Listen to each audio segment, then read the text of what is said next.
कली काल में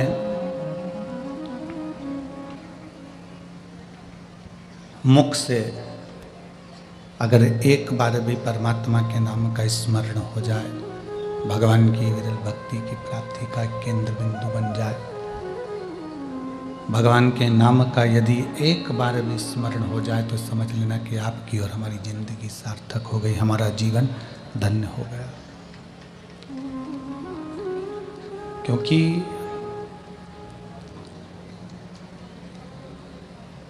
तुलसी बाबा कहते हैं कि कलिकाल में भगवान के नाम का स्मरण मूल है।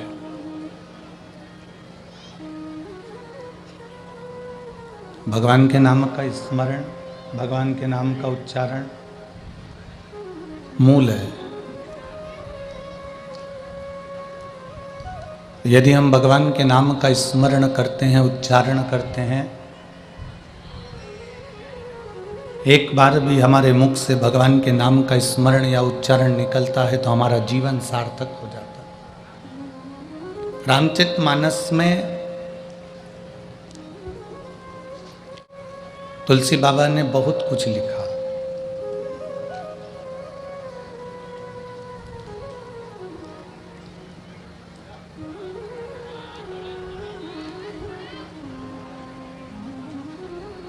रामचरितमानस में तुलसीदास जी ने बहुत कुछ लिखा और उसमें सबसे ज़्यादा मुख्य मूल रूप से अगर कुछ है तो वो केवल कलयुग में भगवत नाम की आधारशिला है। कलयुग में भगवान के नाम की एक आधारशिला। शिव महापुराण की कथा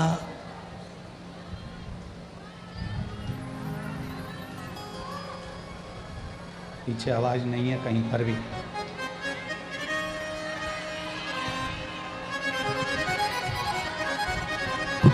कलयुग में भगवान शिव के नाम की आधारशिला मूल है।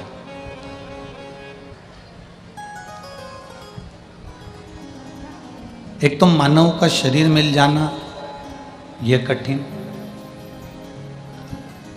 और उसमें भी मानव का शरीर मिलने के बाद यदि भगवान का भजन, गला पकड़ रहा है माइक बहुत ज्यादा, भगवान के नाम की अगर आधारशिला मिल भी जाए और मानव का शरीर अगर मिल भी जाए,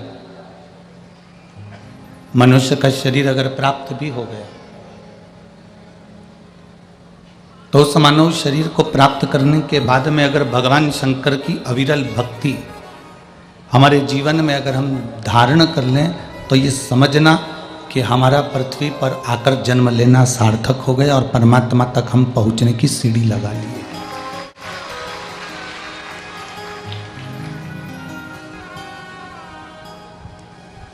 शरीर मिलने के बाद यदि भगवान शंकर की अविरल भक्ति, भगवान शिव की अविरल भक्ति यदि हम प्राप्त करना प्रारंभ कर दिए, भगवान शंकर की अविरल भक्ति को यदि हमने जान लिया, शिव तत्व को हमने प्राप्त करना प्रारंभ कर दिया, तो समझ लें कि हम शिव तत्व को प्राप्त कर कर परमात्मा को प्राप्त करने में देरी नहीं है। राम भजना है तो शिव को भजना पड़ेगा। कृष्ण आवाज पकड़ रहा, आवाज खींच रहा है वो, राम को भजना है तो हमको शिव को भजना पड़ेगा। कृष्ण को भजना है तो हमको शिव को भजना पड़ेगा।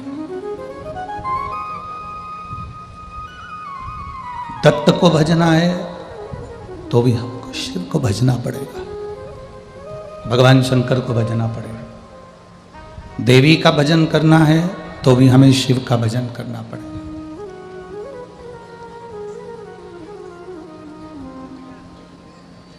तैतीस कौटि देवी देवताओं में हम किसी का भी भजन करें,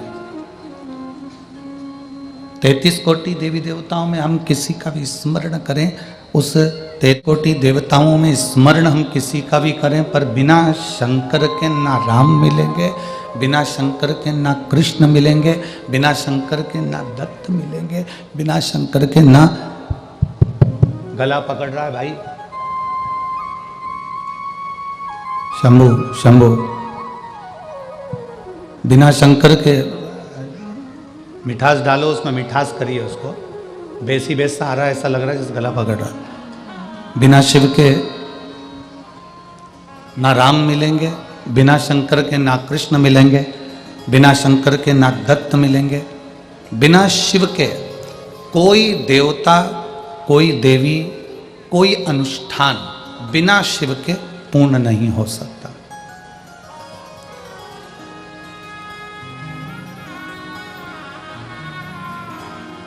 आप अब तक प्रयास कर लो।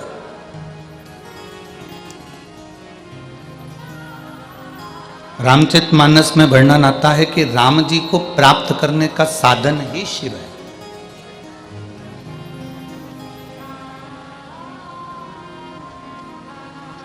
श्रीमद् भागवत में प्रसंग आता है कि भगवान कृष्ण को प्राप्त करने का साधन ही शिव है। बिना शिव के राम नहीं मिल सकते, बिना शिव के भगवान कृष्ण नहीं मिल सकते, बिना शिव के देवी नहीं मिल सकती, बिना शिव के दत्त नहीं मिल सकते, बिना शिव के आपको कोई, जिसका तुम भजन कर रहे हो, जिसका तुम स्मरण कर रहे हो, वो बिना शिव के मिल ही नहीं सकता, वो मिलेगा ही नहीं।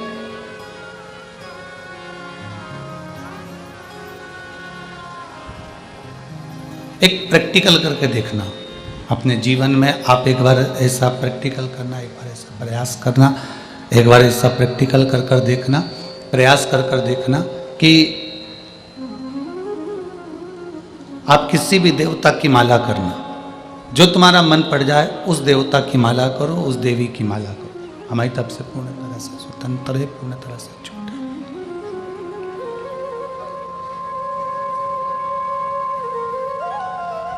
आप किसी भी देवता की माला करो, किसी भी देवी की माला करो। एक लोटा जल यदि आप भगवान शंकर को समर्पित कर कर आसन लगाकर माला करने बैठे हो, भगवान को भजने के लिए बैठे हो, शिव को जल चढ़ाकर अगर तुम भगवान का भजन करने बैठे हो, तो निश्चित तुमने जो माला करी है उसका फल तुम्हें 3 से 4 दिन में मिल ही जाता है। अगर शंकर को जल चढ़ाकर तुम माला करने बैठे हो तो।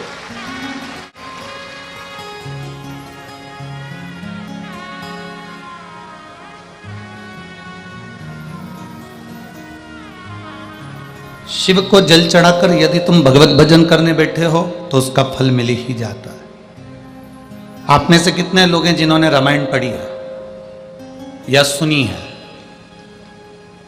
सबने पढ़ी है ना? रखो हाथ। कभी तो पढ़ी होगी, कभी तो सुनी होगी, कभी तो स्मरण किया होगा। अगर आपने रामायण पढ़ी है, सुनी है, देखी है, तो उसमें सबसे पहले जो चरित्र आता है रामचरितमानस में, सारे चरित्र बाद में आते हैं, सबसे पहले चरित्र आता है भगवान शंकर का।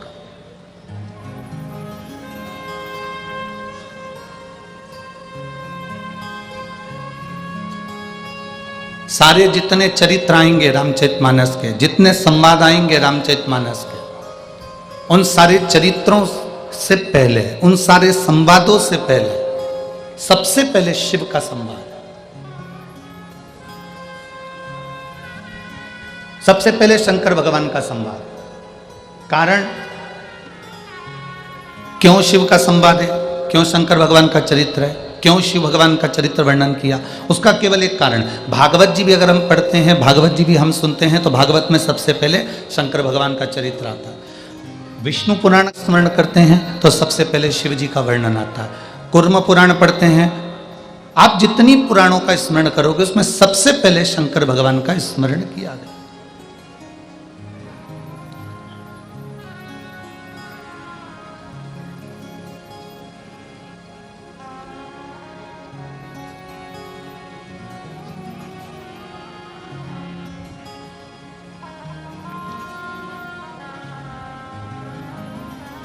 महाराष्ट्र की भूमि पर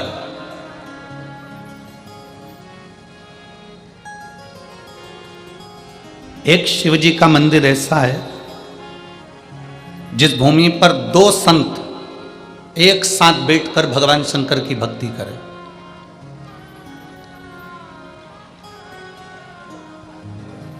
महाराष्ट्र की पवित्र भूमि पर एक शंकर का मंदिर ऐसा है जहां राष्ट्र के दो अनमोल हीरे, अनमोल संत, राष्ट्र के रतन, जिन्होंने शिव का दर्शन एक साथ किया,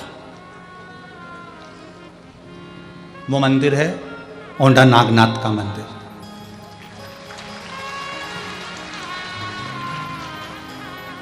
औंढा नागनाथ के मंदिर में जब नामदेव जी महाराज भजन करने के लिए अंदर गए और वहां के पुजारी ब्राह्मण जन ने उन नामदेव राज को नृत्य करते हुए देखकर क्रोधित हो गए और उनको उठाकर मंदिर के पीछे फेंक दिया। गुरु नानक देव वहां से आ रहे थे और गुरु नानक देव जी अपनी मस्ती में मस्त, संत होता ही है, भगवान की भक्ति में इतना मस्त रहता है कि उसको दूसरे से कोई मतलब ही नहीं रहता। गुरु नानक देव जी आ रहे थे और गुरु नानक देव जी स्तुप्त होकर खड़े हो गए उस औंढा नागनाथ के मंदिर के दरवाजे पर।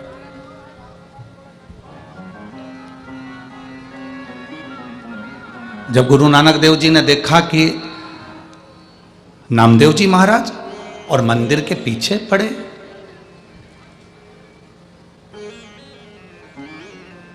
नामदेव जी महाराज का बहुत सारा समय पंजाब की धरा पर निकला था। कई शास्त्रों में तो वर्णन मिलता है कि 18 वर्ष तक संत नामदेव जी महाराज पंजाब की धरा पर गुरु नानक देव जी महाराज के सानिध्य में रहे, हमारे शास्त्र वर्णन करते हैं।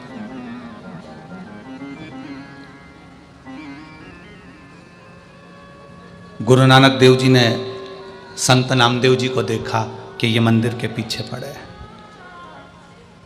गुरु नानक देव जी ने आवाज लगाई, नामदेव, नामदेव। नामदेव जी उठकर खड़े होकर कर बोले, गुरुवर आप, स्वामी आप। गुरु नानक देव जी ने पूछा, नामदेव तुम्हें तो मंदिर के अंदर होना चाहिए था, तो तुम मंदिर के बाहर क्या कर रहे हो?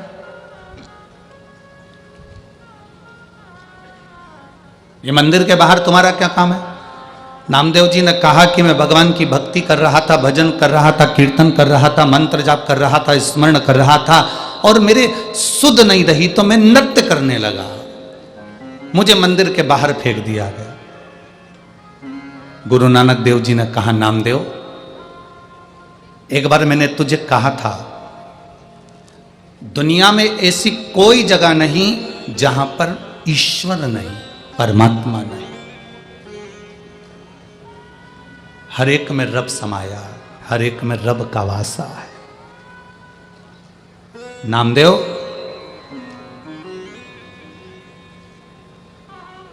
अगर तेरी भक्ति प्रबल है, तेरा विश्वास प्रबल है, तेरा भरोसा दृढ़ है, तो मंदिर का पिछाड़ा अगाड़ी होगा और अगाड़ी पिछाड़ी होगा। मंदिर का जो पीछे का हिस्सा है वो आगे हो जाएगा और आगे का हिस्सा पीछे। अगर तेरा विश्वास पक्का है, तेरा भरोसा पक्का है, तेरी दृढ़ता पक्की है, तो ये होकर ही रहेगा।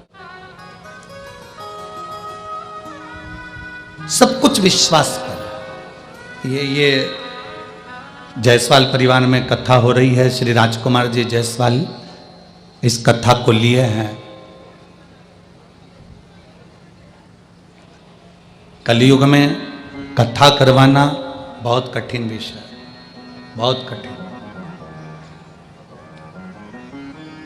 और मैं राजकुमार जी जायसवाल जी को धन्यवाद दूंगा और उनकी धर्मपत्नी सौभाग्यवती श्रद्धा जी जायसवाल जी को धन्यवाद दूंगा कि आप दोनों का जो विश्वास है, आप दोनों का जो दृढ़ता है, इतना विश्वास आपका सालासर बालाजी के प्रति और शिव जी के प्रति इतना दृढ़ है कि भोलेनाथ को आपके यहाँ कथा करने के लिए आना ही पड़ा। ये भरोसा, ये विश्वास। और आप मानेंगे नहीं, मैं ये इस कथा को लाखों लोग आस्था चैनल पर देख रहे हैं, फेसबुक यूट्यूब पर श्रवण कर रहे हैं और कई लोग इस कथा को श्रवण कर रहे हैं। यवतमाल जिले से कई बार कथा के लिए फ़ोन आया।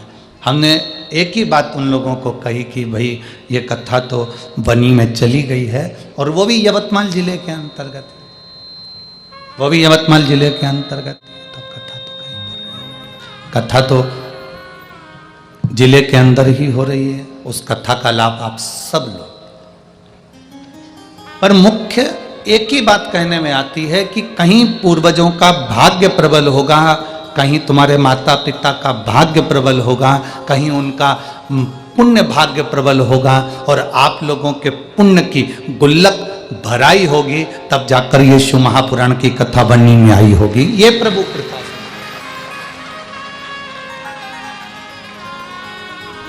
और लाखों की संख्या में पधारे आप सभी भक्तों को भी एक ही बात कहूंगा कि आपके घर में भी ढेरों लोग रहते हैं, ढेरों घर के अंदर लोग निवास करते हैं, पर यदि आप परमात्मा की कथा तक पहुंचे हो, भगवान के भजन तक पहुंचे हो, भगवान की अविरल भक्ति तक पहुंचे हो, तो ये मानकर चलना कि कहीं प्रभु की कृपा हुई होगी, उसकी उदारता हुई होगी, उसकी करुणा हुई होगी, उसकी दया हुई होगी, तो आप इस कथा तक पहुंचे हो।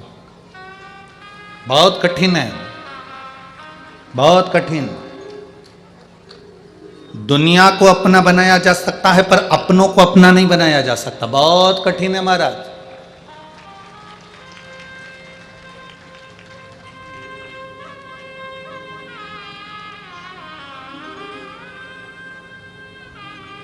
कलयुग में 3 चीजें थीं। कलिकाल में 3 चीजें परमात्मा ने दी थी। पहले नंबर पर दिया था कायदा, दूसरे नंबर पर दिया था वायदा। वायदा मतलब जानते हो, वादा। और तीसरे नंबर पर कलयुग में दिया था फायदा। परमात्मा ने 3 चीजें मनुष्य को दी थी कलिकाल में। पहले नंबर पर कायदा, दूसरे नंबर पर वायदा, तीसरे नंबर पर फायदा। अब 2 चीजें कलयुग से चली गई। पहले नंबर का कायदा, ना बड़ों का, ना छोटे का, ना नीचों का, ना ऊंचे का, ना किसी का, ना किसी का, कोई बड़ा कोई छोटा, कोई कैसा कोई कैसा, किसी का कोई कायदा नहीं करता। दूसरे नंबर पर वादा। आज के कलिकाल में कोई वादा नहीं है। कोई तुमसे 10,000 रुपये लेकर चले जाए, तुम वो कह देगा कि हम 15 दिन बाद दे देंगे, कोई वादा नहीं है। महाराज कलयुग में 3 चीजें थी, कायदा, वायदा और फायदा। कलिकाल में से 2 चीजें चली गई। पहले नंबर पर कायदा चले गया, दूसरे नंबर पर वायदा चले गया। कलयुग में केवल एक चीज रह गई, फायदा। आज का व्यक्ति ऐसा हो गया, उसका फायदा काय में है, बस वो देखता है और उसी के पास जाता है जहां उसका फायदा होना हो।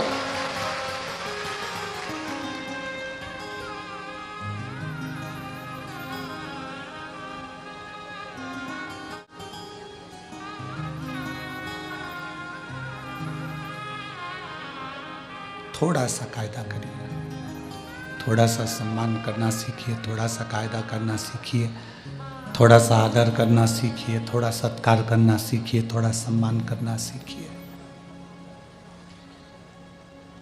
जो वादा किया है उसको निभाने का एक प्रयास करिए। जो वादा आपने किया उसको निभाने का प्रयास करो।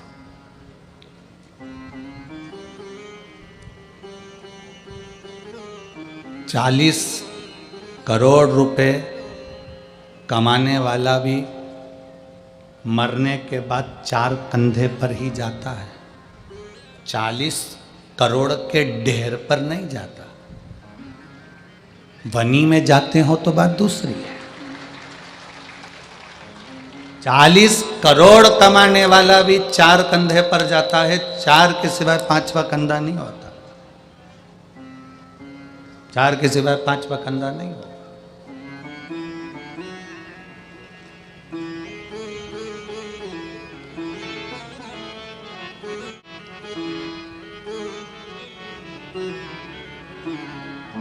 रे मन मुसाफिर निकलना पड़ेगा, काया कुटी खाली करना पड़ेगा।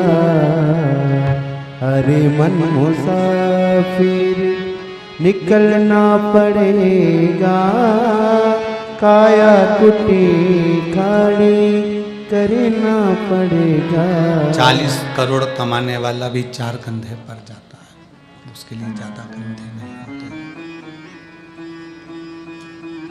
आशीष इधर आओ, दोनों आशीष आ जाओ, इसको बंद करके आना।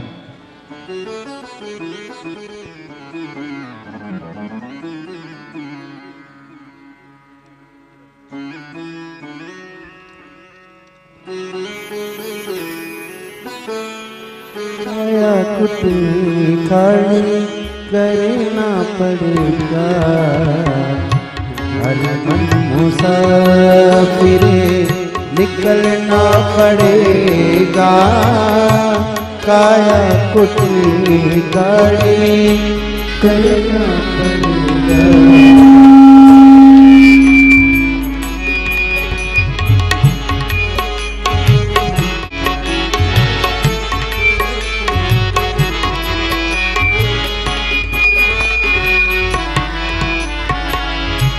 चमड़े के कमरे को तू क्या संभाले।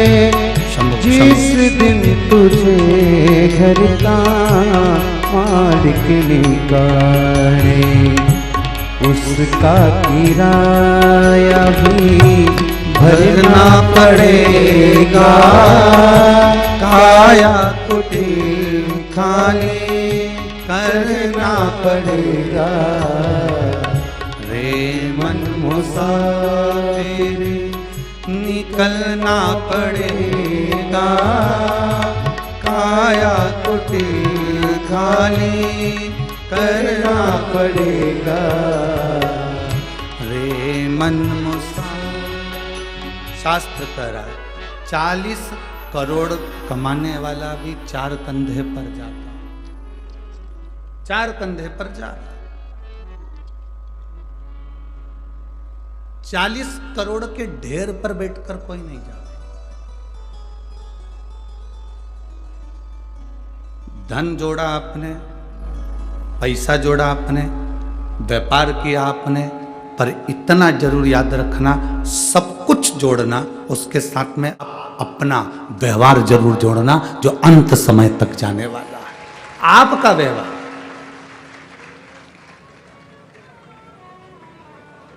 अंत समय तक वो जरूर जाए। और यदि व्यवहार नहीं है तो वो नहीं जाएगा।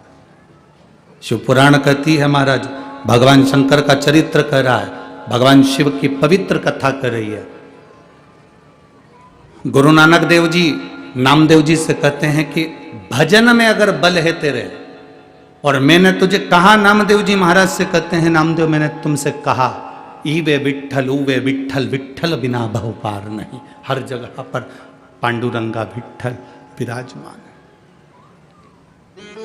कण कण में परमात्मा विराजमान है, इसको ढूंढने की जरूरत नहीं है। सुनो नामदेव, तुम जहां बैठकर भगवान का भजन करोगे वहां पर हरि विठ्ठल पांडुरंगा तुम्हारे सामने होगा, भजो। और नामदेव जी ने जो भजना प्रारंभ करा, स्वयं गुरु नानक देव जी खड़े खड़े देखते रहे कि नामदेव जी भजन में इतने लीन हो गए, इतने लीन हो गए कि शंकर भगवान के मंदिर का दरवाजा बदल गया और दरवाजा सम्मुख में हो गया। गुरु नानक देव जी ने नामदेव जी को जगाया, और गुरु नानक देव जी नामदेव जी को जगा कर कहते हैं, नामदेव उठो, तुम्हारी भक्ति का बल बढ़ा तो भगवान शंकर का दर्शन तुम्हें पीछे की ओर भी हो गया। ये भक्त होती है। लोग कहते हैं गुरुजी हम कौन से कलर का कपड़ा पहने, भगवान मिल जाएंगे। हम कौन से कलर का कपड़ा धारण करें, भगवान मिल जाएंगे। हम कौन सी नदी के तट पर जाकर बैठें, भगवान मिल जाएंगे। शिव महापुराण की कथा कहती है, भगवान को पाने के लिए कपड़े बदलने की जरूरत कभी नहीं पड़ती, भगवान को पाने के लिए केवल कलेजा बदलना पड़ता है, परमात्मा तुम्हारे सामने आ जाता है। केवल हमको कलेजा बदलना है, केवल हमको अपना मन बदलना है, केवल हमको अपनी चित्त बदलना है, केवल हमको हमारी वृत्ति बदलना है। विचार और जल, ये दोनों गंदे नहीं होना चाहिए। विचार और जल अगर गंदे हैं, जल गंदा है तो आपको स्वस्थ नहीं होने देगा, आप बीमार की बीमार रहेंगे।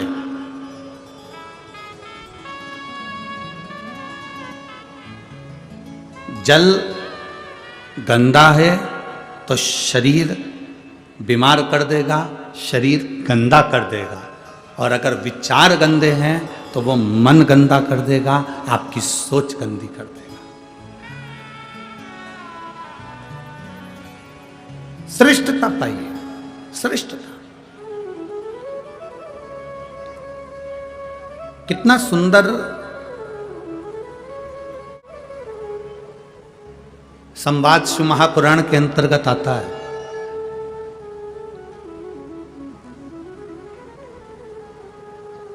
सती मैया का विवाह भगवान शिव जी के साथ में हो रहा है। माता सती भगवान शंकर जी के साथ में ब्याह रही है।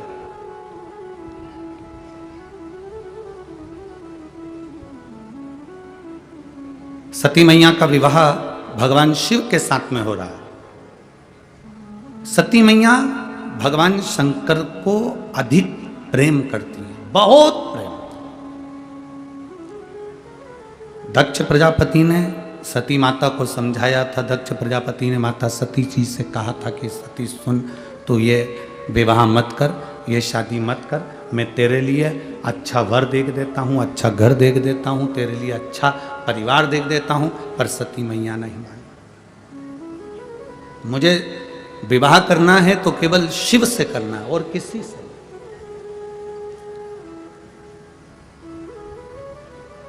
उसके सिवाय मुझे विवाह ही नहीं करना। मैं अगर विवाह करूंगी तो भगवान शंकर से करूंगी, शंकर के सिवा मैं किसी से नहीं करूंगी। एक भरोसा, एक विश्वास, एक दृढ़ता सती ने बना ली। माता सती ने एक दृढ़ता बना ली, एक विश्वास बना लिया, एक भरोसा बना लिया।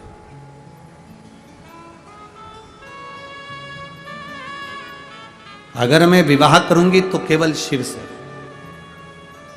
अब शंकर भगवान कहां रहते हैं? कैलाश पर। शिव जी कहां निवास कर रहे हैं? शमशान में। शिव जी कहां रह रहे हैं? पर्वत के ऊपर। सती मैया कहां रह रही है? राजा दक्ष प्रजापति के घर में, जहां करोड़ों की संपदा है, वैभव है, धन है, संपदा है, सत्ता है, सब कुछ है। दक्ष प्रजापति की यहां कोई कमी नहीं।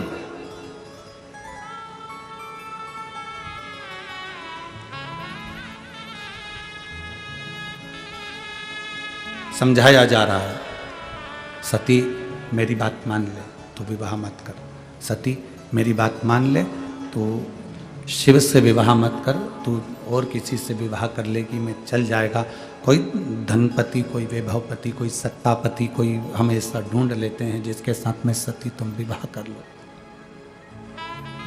सती तुम विवाह कर लो, हम ढूंढ लेते।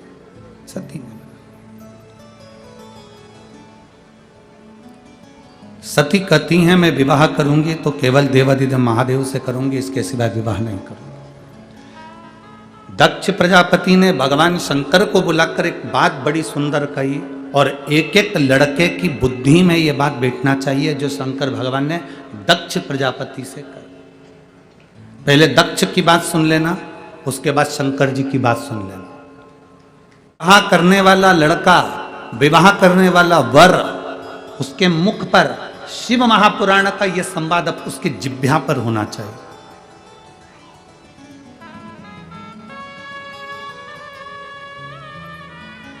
दक्ष प्रजापति ने कहा, सुनो शिव, मेरी बेटी सती का विवाह तुम्हारे साथ में हो रहा है। मेरी बेटी सती का विवाह मैं तुम्हारे साथ में कर रहा हूं, और मेरी बेटी सती का विवाह मैं तुम्हारे साथ में कर रहा हूं, जिसने अपने परिवार में राजसी ठाट देखा, वैभव देखा, सत्ता देखी, धन देखा, संपदा देखी।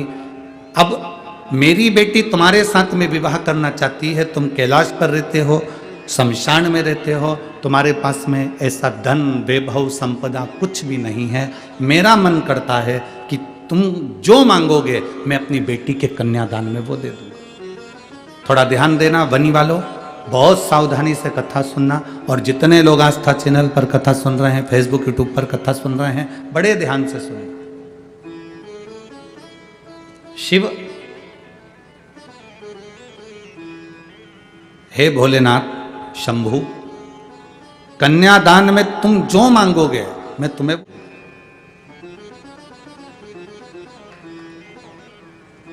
आज मेरी बेटी ब्याह रही है, तुम्हें जो चाहिए मांगो। भोलेनाथ जी ने कहा दक्ष प्रजापति को देखकर। दक्ष प्रजापति को जब देखा तो देखकर भगवान शिव ने, भगवान शंकर ने, ओघड़दानी ने, त्रिकालदर्शी ने, कैलाशी ने, अविनाशी भगवान शिव ने देखा और भगवान शंकर ने देखते ही दक्ष प्रजापति के हाथ जोड़ते हुए, क्योंकि ये सती के पिता हैं, मेरे ससुर हैं, सती के पिता हैं, मेरे ससुर हैं, तो हाथ जोड़ते जोड़ते उन्होंने निवेदन किया, हाथ जोड़कर निवेदन करा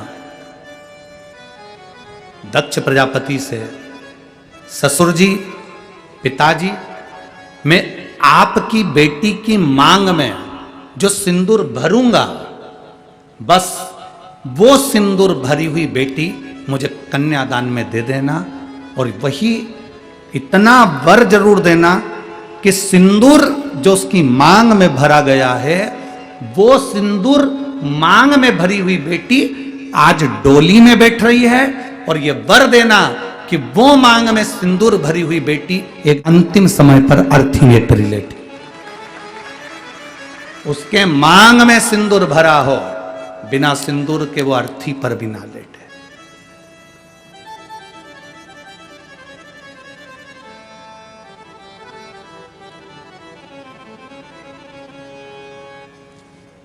शक्तिपीठ गए हैं, किसी शक्तिपीठ के दर्शन करें आप लोगों ने? हाथ तो उठाओ जरा। 52-51 जितनी शक्तिपीठों का स्मरण हमारे शास्त्रों में आता है, उन शक्तिपीठों में जाइएगा। उन शक्तिपीठों में माता पार्वती का स्थान नहीं है, उन शक्तिपीठों में माता सती का स्थान है, क्योंकि माता सती के प्राण छूट गए थे, शिवजी ने उनको कंधे पर धारण कर लिया था। भगवान विष्णु ने सुदर्शन चक्र भेजकर माता सती के शरीर के टुकड़े टुकड़े कर दिए थे। जितने टुकड़े होकर पृथ्वी पर गिरे वो सब शक्तिपीठ के रूप में निर्मित हो गए, और वहां आज भी माता सती के जहां अंग गिरे हैं, उन शक्तिपीठ पर आज भी तुम चुनड़ी चढ़ाओ ना चढ़ाओ, चूड़ी चढ़ाओ ना चढ़ाओ, उन शक्तिपीठ पर तुम हलवा पूड़ी चढ़ाओ ना चढ़ाओ, पर उन शक्तिपीठ का प्रमाण होता है कि उन पर आज भी सिंदूर और कुंकू जरूर चढ़ता है। उन शक्तिपीठ का निर्माण का सुख ही यही है।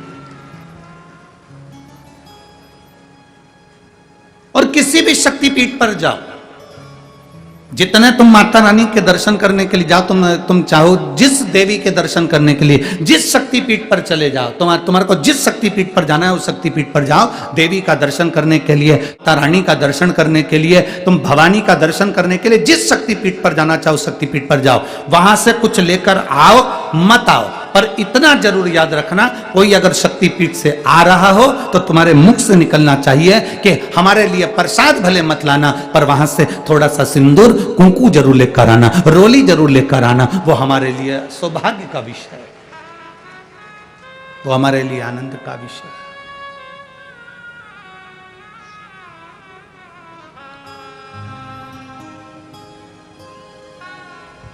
महाराज,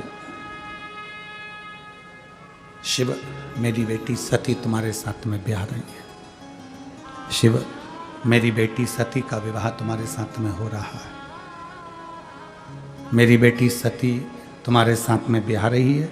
मेरी बेटी सती का विवाह तुम्हारे साथ में हो रहा है। और मांग लो, तुमको कन्यादान में अगर कुछ देना हो तो आप बोलो, हम आपको वो दे देते हैं। भोलेनाथ मना कर। क्यों मना करा? कार वाली बहू लेकर आओगे तो वो तुमको गैस पे रोटी सेक के नहीं देगी, तुम्हें सेक देगी।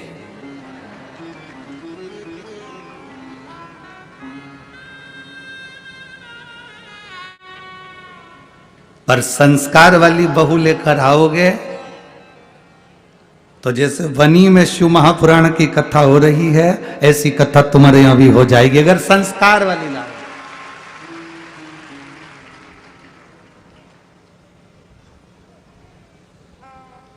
आज के जमाने में शादी नहीं होती, समझौता होता है। आज के जमाने में विवाह नहीं है, आज के जमाने में खरीदारी है। रिश्ता जहां होता है वहां पहले बात हो जाती है, 10 लाख का, 15 लाख का, 20 लाख का। और माँ बाप भी धन्य हैं जो खरीद भी लेते हैं, क्योंकि इनकी आदत में है। बेटी छोटी थी तो उसके लिए 10 रुपए की उनने टॉफी खरीदी। बेटी बड़ी हो गई, 10,000 की साइकिल खरीदी। बेटी और बड़ी हो गई तो 2-5 लाख की गाड़ी खरीद ली, 2-5 लाख रुपए की गाड़ी। बेटी और बड़ी हो गई तो उन्होंने सोचा अब क्या खरीदें, तो उन्होंने कहा लड़की की शादी करना है तो दूल्हा खरीद लो।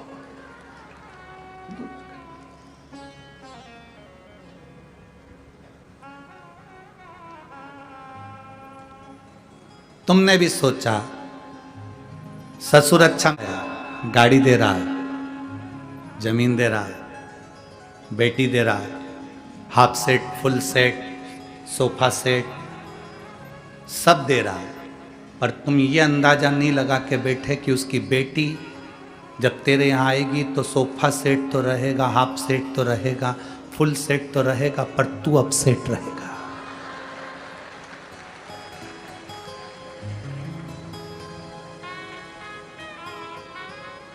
तुमने ये अंदाजा नहीं लगाया कि तेरा क्या होगा कालिया। तुमने तो धन देख लिया, संपदा देख ली, सत्ता देख ली ना। बहुत ध्यान देना शिव महापुराण की कथा पर। अगर तुम्हारी बेटी संस्कारित है, तुम्हारी बेटी में संस्कार है, तो करोड़ों का धन मत देखना, बेटी के लिए वर देखना, लड़का नहीं वर देखना। अगर तुम्हारी बेटी संस्कारवान है तो यह निश्चित है तुम्हारे पास में धन नहीं भी होगा ना तो वो घर को करोड़पति तो एक दिन बना ही देगी। अगर उसका दिल हृदय बड़ा है तो वो घर में संपदा लेकर आएगी। पर हम होड़ में लगे हैं। हमारा घर जितना बड़ा है, हमारे यहां पर 4 पेट्रोल पंप हैं तो कम से कम 2-3 पेट्रोल पंप का मालिक लड़का मिलना चाहिए। हमारा बंगला जितना बड़ा है उससे दुगना बड़ा बंगला लड़के का होना चाहिए।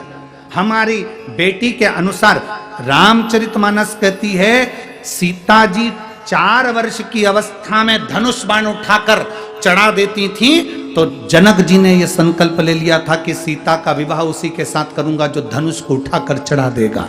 अर्थात यह हमारी सोच होना चाहिए कि बेटी तुम्हारी जितनी विद्वान है, बेटी तुम्हारी जितनी समझदार है, उससे दुगना समझदार उसका वर होना चाहिए, धन नहीं।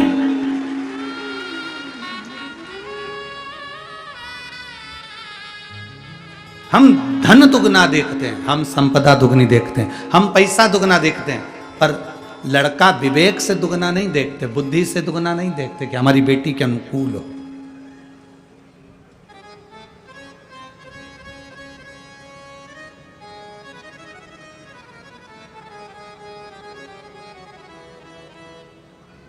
खूब दिया, खूब।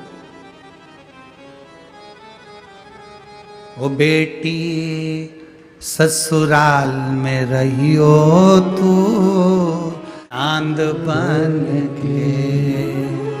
तुम भी बोलो एक बार, बेटी ससुराल में रहियो तू चांद बन के। हीरा और पन्ना की दुकान बन के, हीरा और पन्ना की दुकान बन के। बेटी ससुराल में रहियो तो चांद बनके। हमारे यहाँ बेटी की जब विदाई होती थी तो माताएं घर से कहकर भेजती थी, क्या लाइन बोलती थी? ओ बेटी ससुराल में रहियो तू, बोलो रे बनी वालो, चांद। कौन सी दुकान? जम के बोलो जरा। हीरा और पन्ना की दुकान बन के, हीरा और पन्ना की दुकान बन के। इस लाइन में पान की दुकान नहीं बोलो, क्योंकि पान की दुकान चारों तरफ से खुली होती है और नार की दुकान, हीरे पन्ने की दुकान चारों तरफ से बंद होती है। इसलिए बेटी हीरा और पन्ना की दुकान बन के, बेटी ससुराल में रहियो तू चांद बन के। पान की दुकान की तरह नहीं।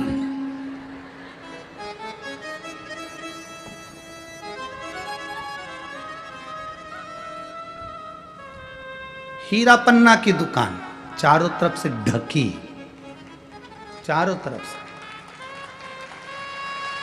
ढकी।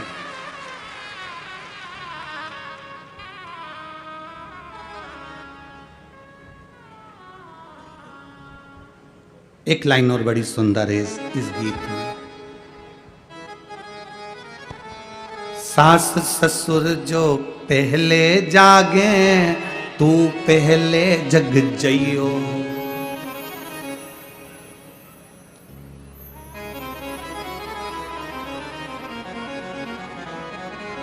अब तुम भी बोल लो जरा इस लाइन को। सास ससुर जो पहले जागे, तू पहले जइयो।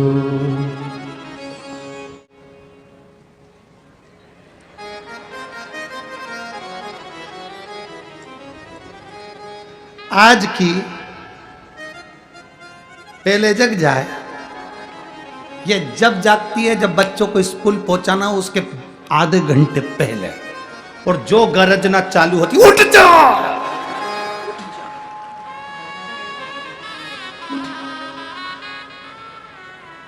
बच्चे तो नहीं उठते, पर पास में जो सो रहा है भेरू वो उठ जाता। उठते से हाथ जोड़ के बोलता है, ए चंद्र घंटा, ए कुष्मांडा, कात्यायनी, कालरात्रि, हे काली खप्पर वाली, आज क्या हो गया जो तू इतनी गरज रही है? तुम तो सोते रहो, बच्चों को जगा दो। मैं आई अब भी, और गई रसोई घर में 4-6 बर्तन फेंका फाकी करी। इतने में बेचारी सास जग कर बोली, बेटा एक काम कर, तू बच्चों को तैयार कर ले, मैं टिफिन बना दूंगी। वो तो चाहती यही थी कि डोकरी उठे, वो चाहिए रही थी कि उठे।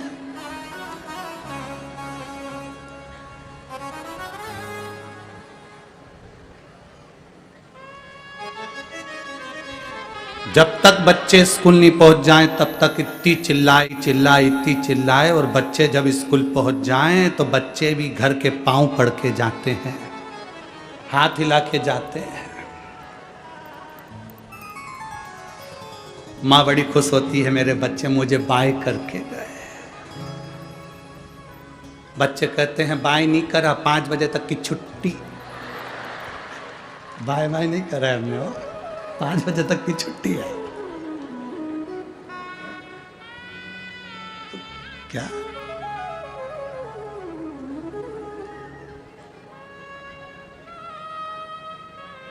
कितना कितना वर्णन है महाराज, कितना।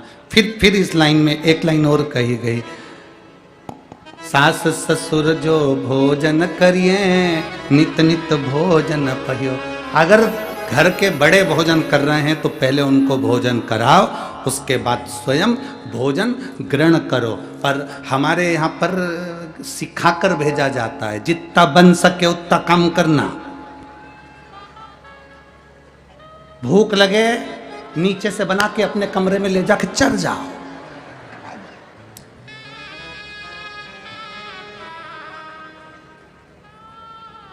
प्रयास करो।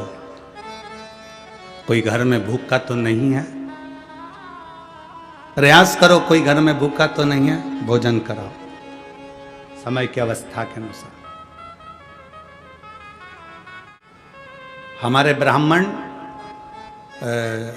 भैया राजकुमार जी जायसवाल जी के यहाँ पर मंडल बना रहे थे, पूजन के जो मंडल होते हैं वो मंडल बना रहे थे।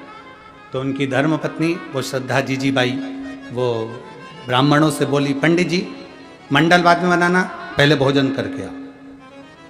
उन्होंने कहा नहीं, हम पहले मंडल बना देते हैं पूजन के, फिर हम भोजन कर लेंगे। नहीं, पहले भोजन करो उसके बाद मंडल बनाओ। जाओ जरा, हम पहले मंडल बना लेते हैं। नहीं नहीं, पहले भोजन करो फिर मंडल बनाओ। फिर किसी ने पूछा, माता जी आप हमें भोजन करने का बोल रही हो, हम मंडल बना लेते हैं। नहीं, तुम लोग भोजन नहीं करो जब तक हम भोजन कैसे कर लें, इसलिए पहले तुम भोजन कर लो उसके बाद हम भोजन कर लें। ये संस्कार है, ये संस्कार होना चाहिए। घर के बड़े, घर के बुजुर्ग, घर के मेहमान, घर के अतिथि, घर के सम्मानीय व्यक्ति आपके घर में हैं तो पहला भोजन उनका होना चाहिए, पहला आदर उनका होना चाहिए, पहला सत्कार उनका होना चाहिए। घर के बड़ों के आगे, माता पिता के आगे, गुरुजन के आगे और परमात्मा के आगे जब हम शीश झुकाते हैं उसका फल मिलता जरूर। एक तरह देखिए,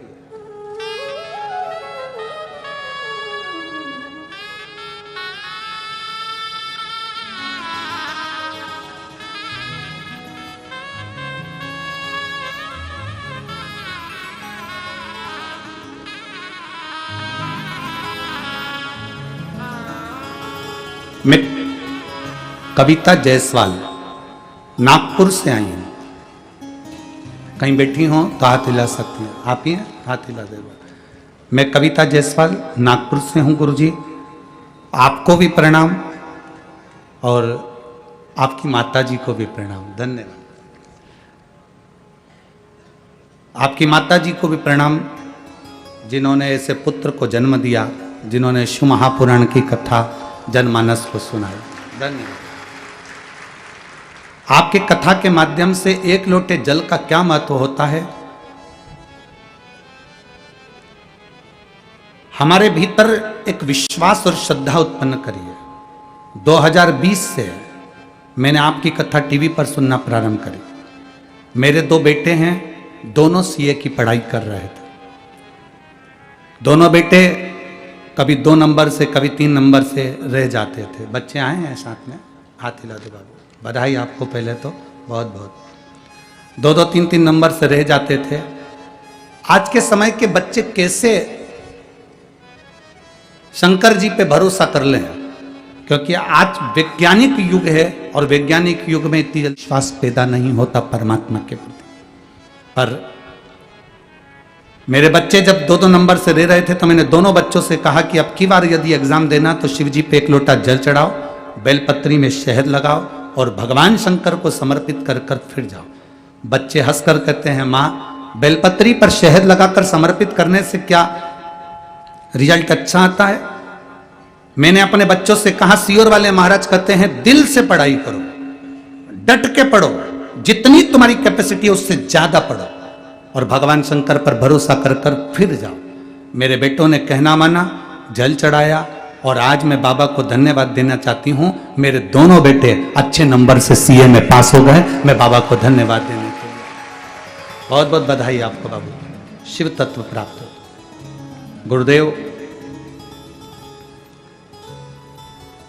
मैं हमेशा सोचती थी सीहोर कहाँ जा पाऊंगी, कब जा पाऊंगी, पर मेरे पशुपति नाथ व्रत का फल मिल गया जो आप हमारे यहाँ शिव महापुराण की कथा करने के लिए पधारे, उसकी साधुवाद था। और मेरे दोनों बच्चे आज बाबा की कृपा से सिलेक्ट हुए हैं। बहुत बहुत साधुवाद बाबूजी, आपको बहुत धन्यवाद। बैठिए। शिव तत्व इसी को कहते हैं, औघड़ी शंकर इसी को कहते हैं। और तेरी कृपा बिना ना हिले, एक लेते हैं श्वास तेरी कृपा से। आप शिव पर जितना भरोसा करोगे, जितना विश्वास दृढ़ करोगे, वो उतना शिव आपके करीब में, आपके नजदीक। लोग कहते हैं गुरुजी, क्या शंकर भगवान की कथा सुनने से या शंकर जी पर एक लोटा जल समर्पित करने से क्या हमारा कार्य हो सकता है? मानो तो मैं गंगा माँ हूं और ना मानो तो बहता। आप मानो तो ये गंगा जल है, ना मानो तो बहता हुआ पानी है। आप मानो तो शिव महापुराण जगत की झोली भरने वाली है, और ना मानो तो केवल एक पुराण है, केवल एक पुराण। एक पत्र और है,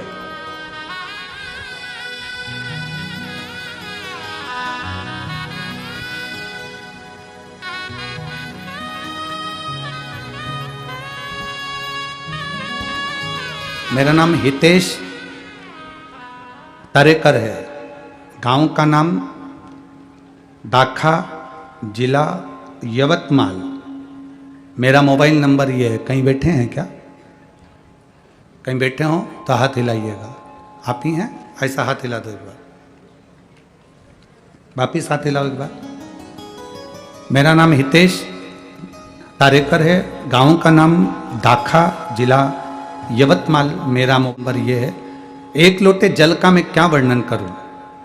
गुरुदेव, जो लोग पत्र पढ़ते हो तो वो एलईडी पर या आस्था चैनल पर हमारे साथ में इस पत्र को साथ में पढ़ भी सकते हैं। मेरा नाम हितेश तारेकर है, गांव का नाम दाखा, जिला यवतमाल। मेरा मोबाइल नंबर ये है। मैं एक लोटे जल का बेलपत्र का क्या वर्णन करूं गुरुदेव? मेरे पैर के घुटने में गठान हो गई थी। वो गठान 1.5 साल हो गए थे। डॉक्टर ने कहा था इसका ऑपरेशन होगा, और ऑपरेशन कर कर गठान निकाली जाएगी और जांच के लिए जाएगी। गुरुदेव, आज के समय में अगर गठान हो जाती है तो बड़ा भय लगता है, डर लगता है कि ना जाने कौन सी बीमारी हो गई, क्या करा जाए। और डॉक्टर ने कहा इस गठान को निकाल कर जांच के लिए भेजना पड़ेगा। तब मेरे पड़ोसी के कहने पर मैंने पहली बार आपकी शिव महापुराण की कथा सुनी और शंकर भगवान पे चढ़े हुए बेलपत्र को खाना प्रारंभ करा। जल चढ़ाता, बेलपत्र लाता, मेरी गठान गलना प्रारंभ नहीं हुई गुरुदेव। फिर आपने एक कथा में कहा था कि बेलपत्री के पीछे का हिस्सा नोक तोड़कर, पीछे की जो डांट होती, डंडी होती है, उसको तोड़कर शिव जी की अशोक सुंदरी वाली जगह पर स्पर्श करो। उसको चढ़ाकर स्पर्श कर कर कुंदकेश्वर महादेव का नाम लेकर उसको खाना प्रारंभ करो। गुरुदेव, मैंने 22 दिन तक उस बेलपत्री के पीछे की डंडी को अशोक सुंदरी वाली जगह पर चढ़ाकर कुंदकेश्वर महादेव का नाम लेकर खाना प्रारंभ करा और बाबा से विनती करी, बाबा मेरे पाँव में गठान हो रही है, डॉक्टर के हिसाब से इसका ऑपरेशन कराकर ये मुंबई जांच के लिए जाएगी। बाबा ऐसी कुछ कृपा करो कि यह गठान गल जाए। बाबा ऐसी कृपा हुई, 22-23 दिन तक मैंने वो बेलपत्री के पीछे की डांट अशोक सुंदरी वाली जगह पर चढ़ाकर कुंदकेश्वर महादेव का नाम लेकर खाना प्रारंभ करा, और बाबा की कृपा से मेरा ऑपरेशन भी नहीं हुआ और मेरी गठान पूरी गल गई। मैं बाबा को यहाँ नमन करने के लिए आया। अब ठीक है बाबू, हाथ हिला दो एक बार। हर हर महादेव। बैठिए। श्री शिवाय नमस्ते। खाली ना जाता कोई दर से तुम्हारे, खाली ना जाता कोई दर से तुम्हारे, मैं भी खड़ा हूँ नन्ही बाह पसारे, अपने हृदय से लगा लो गिरा जा रहा हो, उठा लो भोले अपने दर से अब तो न टालो, गिरी जा रहे हो, उठा लो।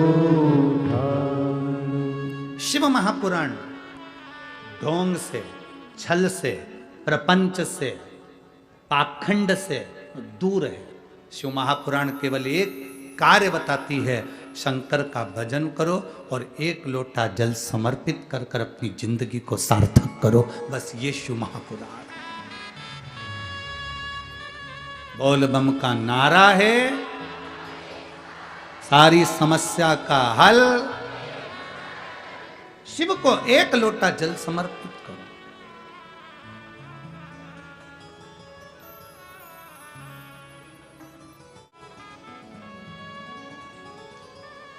आपके भीतर का भरोसा जागृत करो,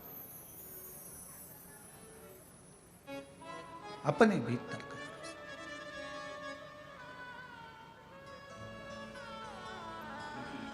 और जब भीतर का भरोसा जागृत होगा तो शिव को मिलने में कोई देरी नहीं होगी।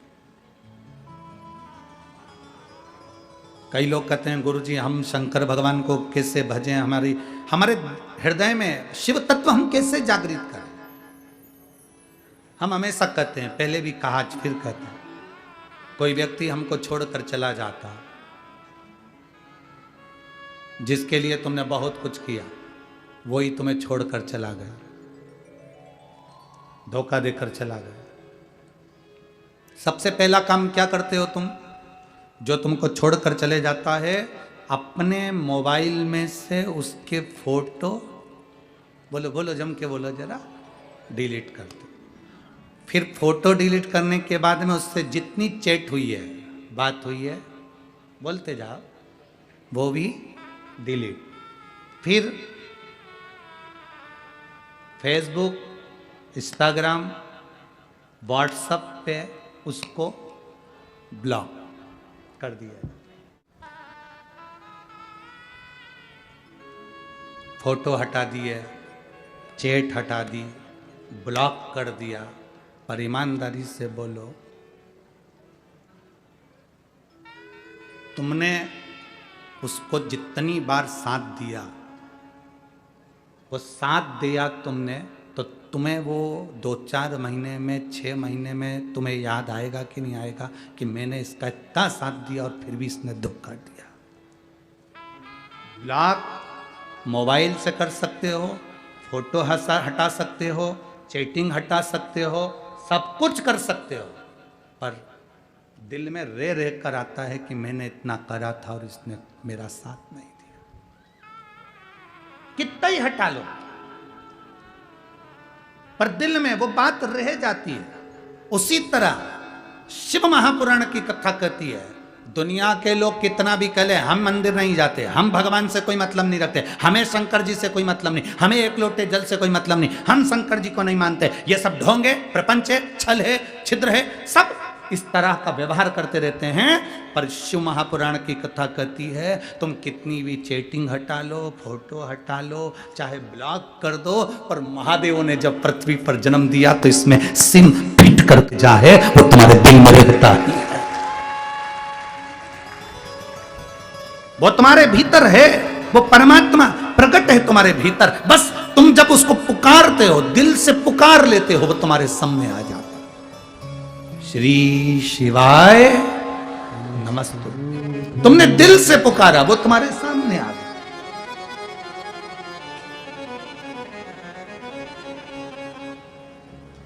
जिस दिन तुमने दिल से पुकारा, वो तुम्हारी साक्षी में आ गया।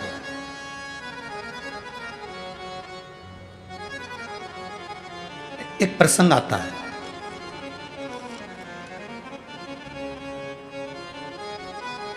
काशी के राजा दिवोदास,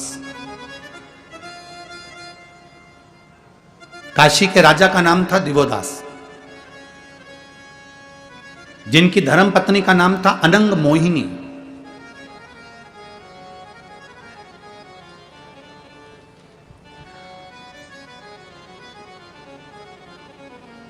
अनंग मोहिनी का नियम था, गंगा जी का जल भरती थी लोटे में, पात्र में, और पति शिव जी की भक्ति में लगा रहता था तो उसको ले जाकर देती और शंकर जी पे जल समर्पित करती। दिवोदास की धर्म पत्नी अनंग मोहिनी का नियम था, काशी नरेश की धर्म पत्नी अनंग मोहिनी का नियम था शिव की भक्ति करना। एक बार अनंग मोहिनी आ रही थी।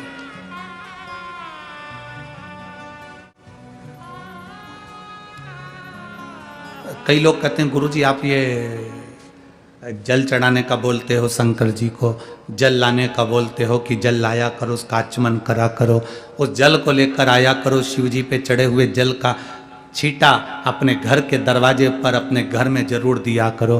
वो जल इतना कीमती क्यों है? वो जल की इतनी कीमत क्यों है? आप में से कितनी माताएं जो शंकर जी को चढ़ाए हुए जल को लेकर आती है? जरा हाथ उठाओ। लाते हो सब लोग? लाना चाहिए, रखो। उस कथा के स्मरण को जरा स्मरण करिए कि कथा स्कंद पुराण का ये चरित्र वर्णन कर रहा है। स्कंद पुराण को अगर आप पढ़ेंगे तो स्कंद पुराण के काशी खंड को पढ़िएगा।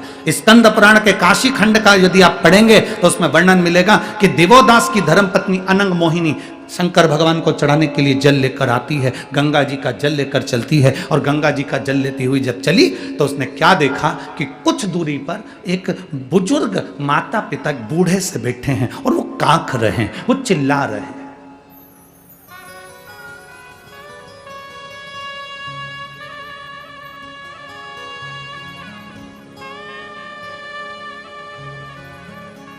चिल्लाने का भी एक तरीका होता है।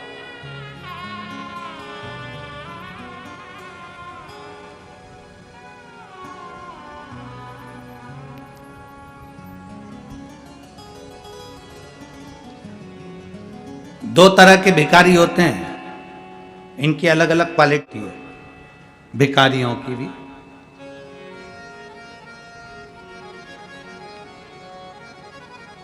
एक भिखारी वो होता है जो केवल तुम्हारे दरवाजे पर आकर चिल्लाता है, भैया 10 रुपए दे दो ना,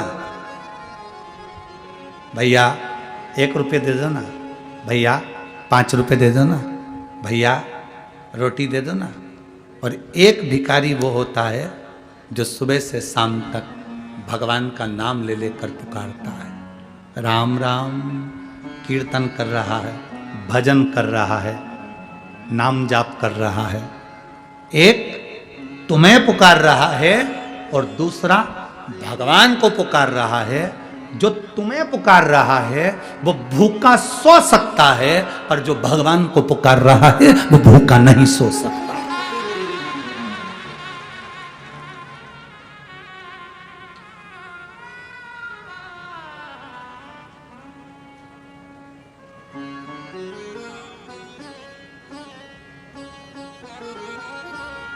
वो भूखा नहीं सो सकता।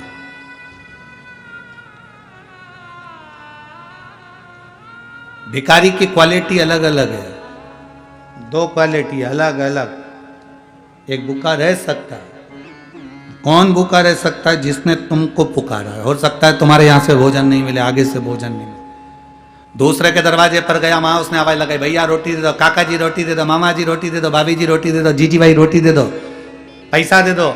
पर जो भगवान को पुकार रहा है, राम राम कृष्ण नाम शिव नाम हरि विठ्ठल पांडुरंगा राम कृष्ण हरि, भगवान का भजन कर रहा है, तुम्हारे दरवाजे पर खड़ा भजन कर रहा है, तुम्हारे दरवाजे पर आया और भगवान का भजन कर रहा है, उसको तुम भले कुछ मत दो, उसके भजन का बल बढ़ेगा ना, तो परमात्मा को भी नीचे आकर उसके कटोरे में रोटी देना ही पड़ेगा। भजन का बल बढ़ेगा तो वो देगा। आप ये मत सोचना कि शिव महापुराण की कथा हमने अभी अमरावती में सुनी थी, अभी हमने 40 गांव में सुनी थी, अभी हमने जलगांव में सुनी थी, अभी हमने यहां सुनी थी, वहां सुनी थी। ना ना ना, नागपुर सुनी ना। आपके स्मरण में रहना चाहिए कि मुझे भगवान को पुकारना है, मुझे शिव महापुराण की कथा तक जाना है, पंडाल में बैठकर मुझे कथा सुनना है। क्यों? क्योंकि मैं उसके दरवाजे पर बैठकर उसके नाम को अगर पुकारूंगी तो एक दिन वो भी कैलाश छोड़कर मेरी दुख की घड़ी में मेरे दरवाजे पर खड़ा मिलेगा। और समय प्रभु आना पड़ेगा, वचन दिया तो निभाना पड़ेगा। आए ना आए प्रभु कुटुंब कबीला, अंत समय प्रभु आना पड़ेगा, वचन दिया तो निभाना पड़ेगा। अंत समय प्रभु आना पड़ेगा। दिवोदास की धर्म पत्नी अनंग मोहिनी, काशी नरेश की धर्म पत्नी अनंग मोहिनी। और वो अनंग मोहिनी निकल कर जा रही थी, एक बुजुर्ग वृद्ध माता पिता बैठे थे, बूढ़े हैं, कांप रहे हैं, चिल्ला रहे हैं।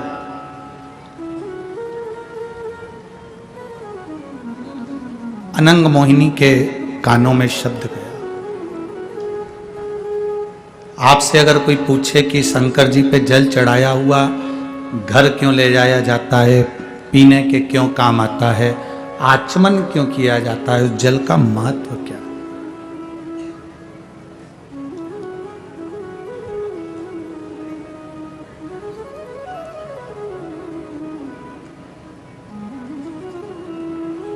किसी किसी के घर में, किसी किसी शिव मंदिर में,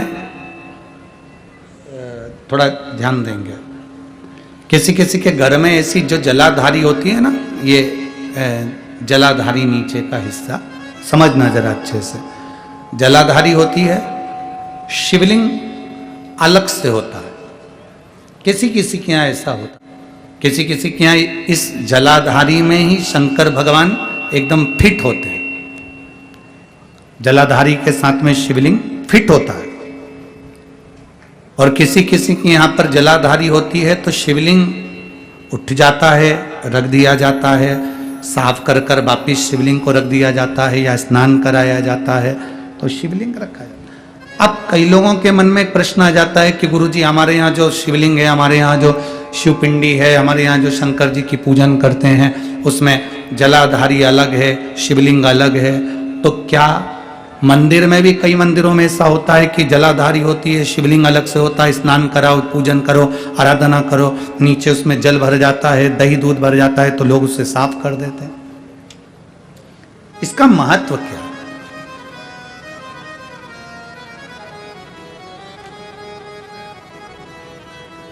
पहले तो अच्छे से समझ लो उसको।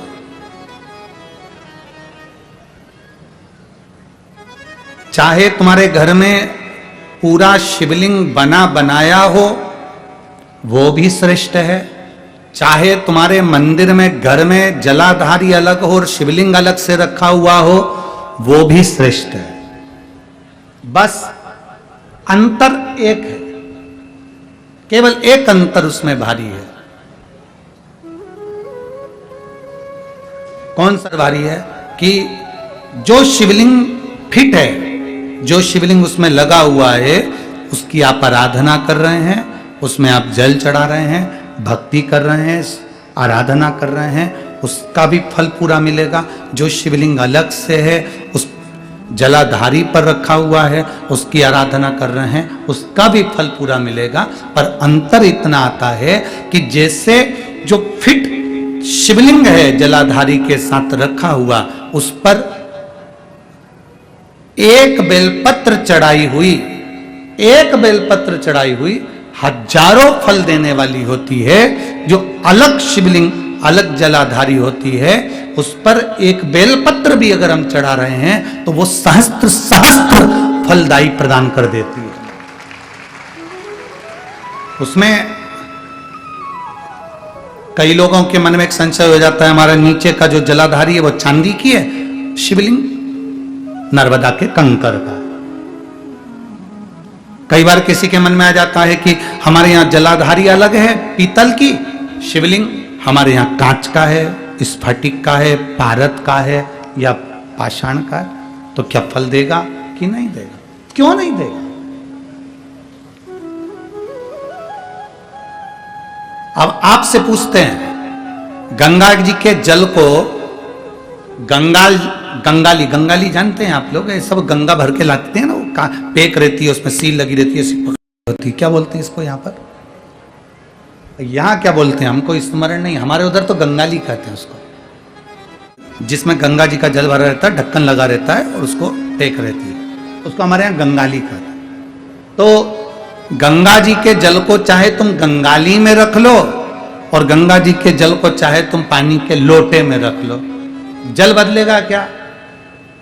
क्या कहलाएगा वो? गंगा का जल ही कहलाएगा। उसी तरह शिवलिंग चाहे फिट वाला हो, चाहे वैसे ही आप आराधना करने वाले हो, उसका फल समाप्त नहीं होता, वो फल देता ही है। आप कितना सुंदर वर्णन करा। एक बार बाले ने गुरु नानक देव जी से प्रश्न किया,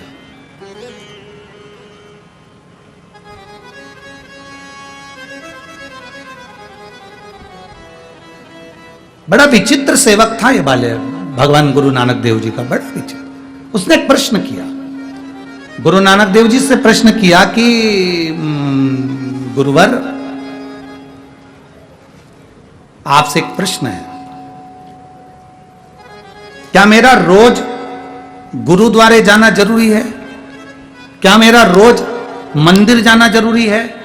क्या मेरा रोज परमात्मा की चौखट पर जाना जरूरी है? गुरु नानक देव जी ने कहा, बाले, अपने घर में बैठ भी अगर तू जिस ज्योतिर्लिंग का स्मरण करता है या गुरुद्वारे का स्मरण करता है या गुरु का स्मरण करता है, तू वहां तक नहीं भी पहुंचा, तेरा दिल भी अगर वहां तक पहुंच गया तो समझ लेना कि तू गुरुद्वारे तक, तू मंदिर तक पहुंच गया। हमारा मन, हमारा दिल, हमारा हृदय, हमारा चित्त अगर वहां तक पहुंच रहा है तो समझ लो कि हम वहां तक पहुंच गए। आप में से कई लोग ऐसे बैठे हैं जो कथा में तो आ जाते हैं पर दिल ही नहीं लग पाता भगवान की कथा। बोलो सही है कि गलत है? कई लोग ऐसे होंगे जिनका मन भी कथा में नहीं लग पाता। कथा में बैठे हैं, तैयार होकर आए, पानी की बोतल भी लाए, खाने पीने का सामान भी लाए, चली थी तो 2 रुमाल भी लेके चली है, रुमाल में सुपारी भी बांध के लाई है, ऐसे ही नहीं आई है।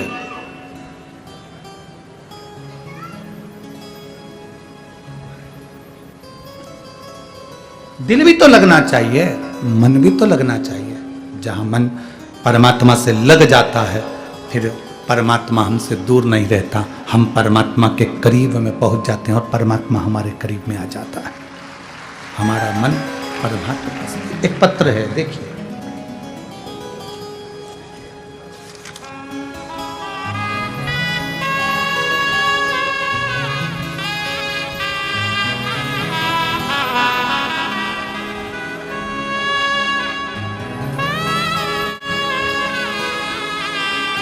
मैं ऐश्वर्या अमर पंचारे, कहीं बैठी हो तो हाथ हिला सकती हैं। आप ही हैं बेटा, एक बार ऐसे हाथ हिला दो। मैं ऐश्वर्या अमर पंचारे,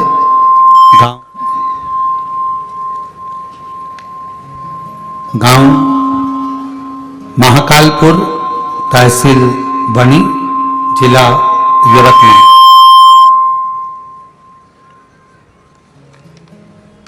गांव महाकालपुर, तहसील वनी, जिला यवतमाल।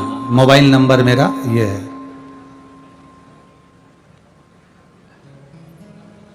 मैं बाबा का क्या गुणगान करूं गुरुदेव? मेरे बाबा ने मुझे दुख से निकालकर खुशियां प्रदान करी। गुरुदेव 7 साल की थी तब से मुझे मिर्गी की बीमारी थी। आज 27 साल की हो गई, बीमारी झटके आते रहे, तकलीफ बहुत रही। शायद ही कोई ऐसा हॉस्पिटल हो जिसमें हमारा इलाज नहीं हुआ। सारे इलाज करवाए पर कोई फल नहीं। 2021 में मेरी छोटी बुआ ने टीवी पर पहली बार कथा सुनी, और पहली बार जब कथा सुनी तो सुनकर देखा, फिर हमसे कि कथा सुनना प्रारंभ करो। हमने अपनी बुआ से कहा, क्या कथा सुनने से मिर्गी की बीमारी ठीक हो सकती है क्या? ऐसा होता है क्या? बुआ कहने लगी, तेरा मन हो तो सुन, एक बार कथा तो सुन। हमने कथा सुनना प्रारंभ किया। गुरुदेव, कोई ऐसा हॉस्पिटल नहीं बचा था 27 साल में जिसमें इलाज नहीं करवाया हो इस मिर्गी की बीमारी का।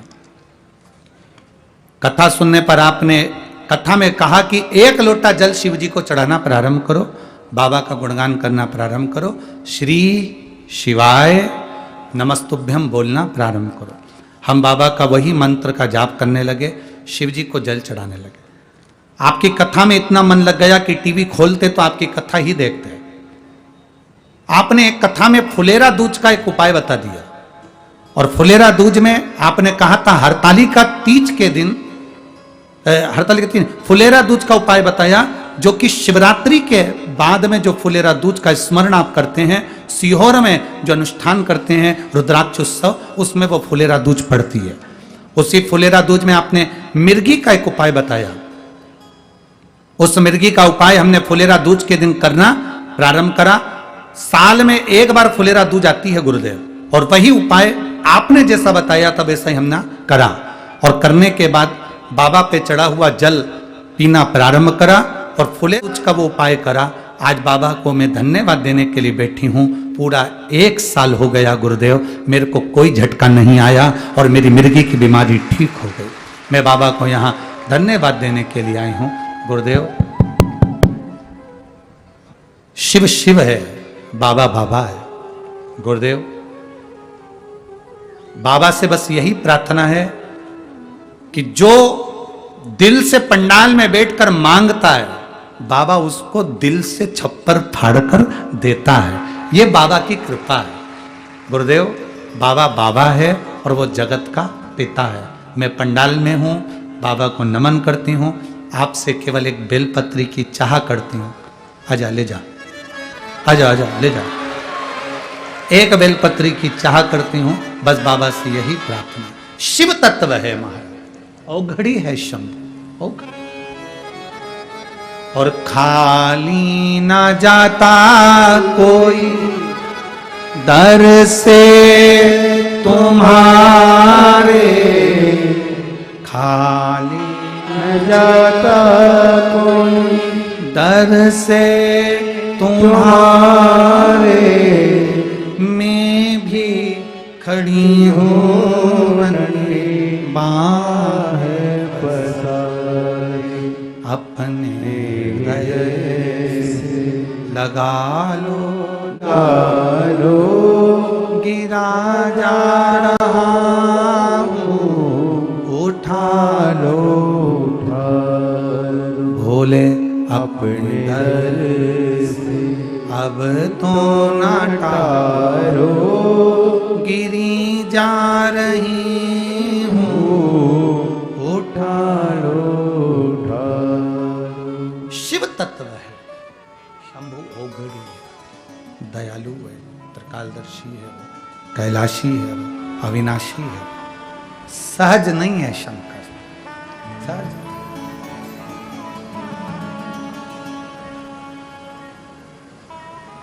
हमने पहले भी कथा में कहा, यदि आपने दिल से एक बार कथा को सुन लिया, आपने दिल से अगर भगवान शंकर की पवित्र कथा को अपने भीतर धारण कर लिया, आपने दिल से भगवान शंकर की पवित्र कथा को अपने भीतर उतार लिया, तो यह निश्चित है, दिल से सुना है तो वो दिल से देता जरूर।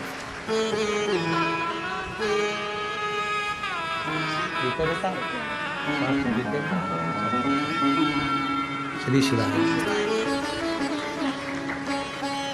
शिव तत्व है महाराज, औघड़ी है शिव, त्रिकाल।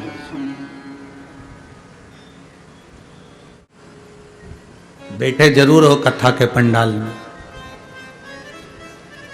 आए जरूर हो कथा के पंडाल में, पर ये मान कर चलना कथा का पंडाल नहीं है ये।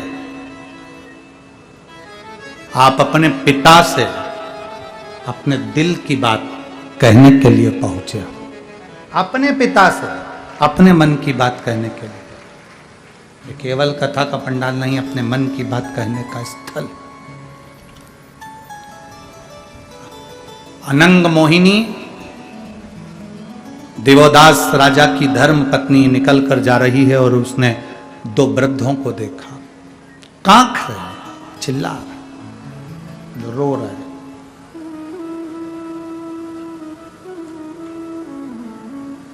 कांख रहे, रो रहे, चिल्ला।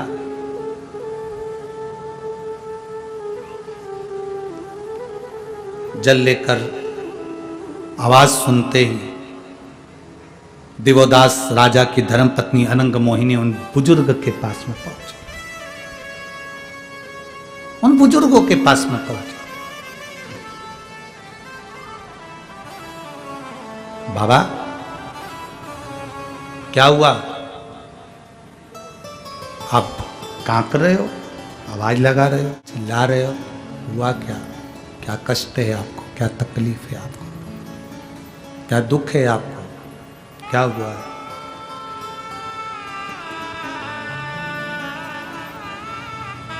क्या कष्ट है? क्या तकलीफ है? क्या दुख है?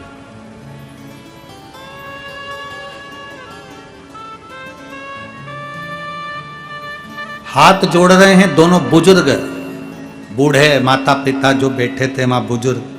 शरीर में कष्ट हो रहा था, भयंकर स्वरूप था, पूरा शरीर गल सा रहा था, नेत्रों से नीर बह रहा था। जैसे ही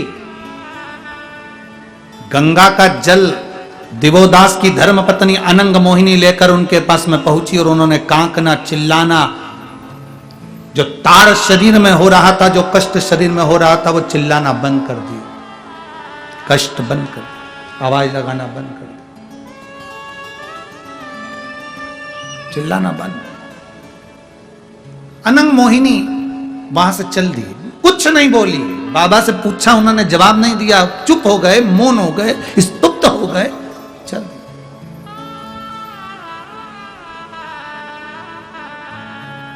कितना सुंदर कहा है महाराज, कितना सुंदर। इतनी देर से वो दोनों चिल्ला रहे थे, इतनी देर से वो दोनों चिल्ला रहे हैं, आवाज लगा रहे हैं, कांप रहे हैं, कांप रहे हैं, चिल्ला रहे हैं, आवाज लगा रहे हैं।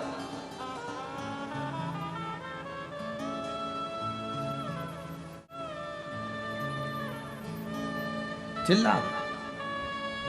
और जैसे ही अनंग मोहिनी उनके पास में पहुंची और उन्होंने चिल्लाना बंद कर दिया, आवाज लगाना बंद कर दिया। बहुत ध्यान देना, दुकान पर बैठे हो आप, शिव जी के मंदिर में नहीं जा पाए, आपकी दुकान के सामने से कोई एक लोटा जल लेकर अगर शंकर जी के मंदिर जा रहा हो, मात्र उसका दर्शन कर कर भी अगर आपके मुख से श्री शिवाय नमस्तुभ्यम निकल जाए तो समझ लेना कि आधा पाप आपका समाप्त हो गया, आधा दुख आपका समाप्त हो गया। एक पत्र है, देखिए।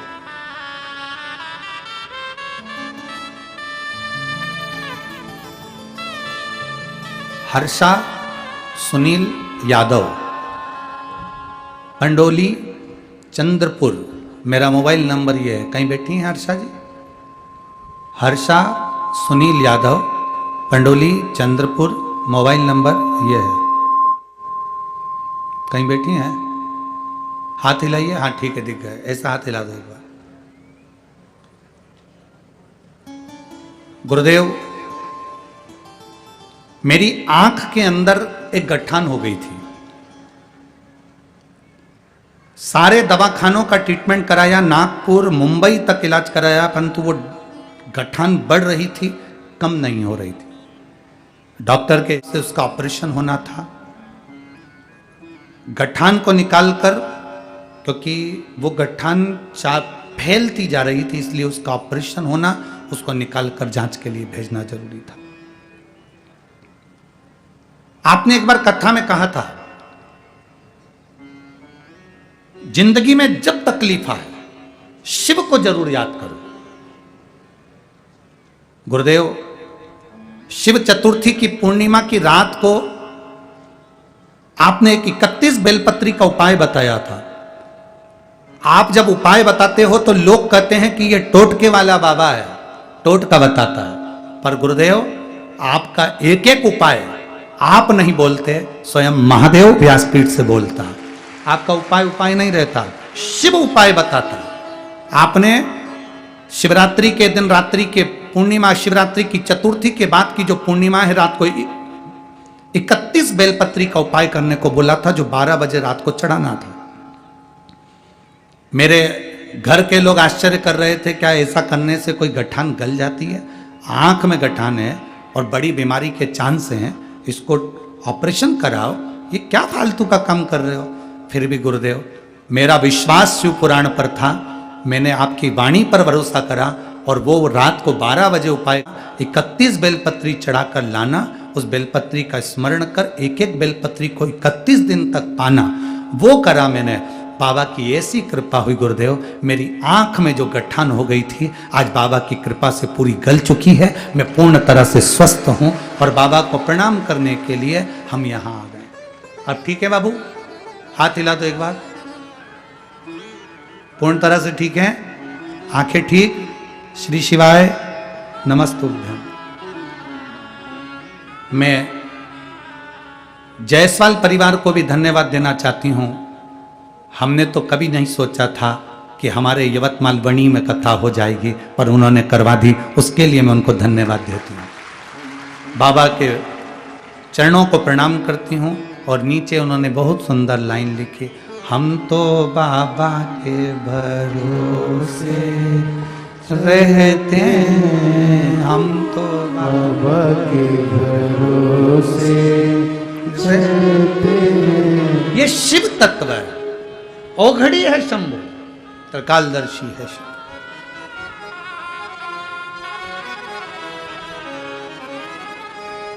आपने उसको पुकारा, आपने उसको भजा, आपने उसको स्मरण किया, वो तुम्हारे सम्मुख में आकर खड़ा हो गया। शिव मंदिर तक नहीं जा पा रहे हैं, शंकर जी को एक लोटा जल नहीं चढ़ा पा रहे हैं, शिव जी के मंदिर तक नहीं पहुंच पा रहे हैं। कोई जल का लोटा लेकर भी अगर शंकर के मंदिर जा रहा है और आप अपनी दुकान पर काम में लगे हैं, केवल वो लोटा भरकर शिव के मंदिर जा रहा है, उसको देखकर भी श्री शिवाय नमस्तुभ्यम अगर तुम बोल लेते हो तो तुम्हारी जिंदगी के आधे दुख, आधे कष्ट समाप्त हो जाते हैं, आधे दुख मिट जाते।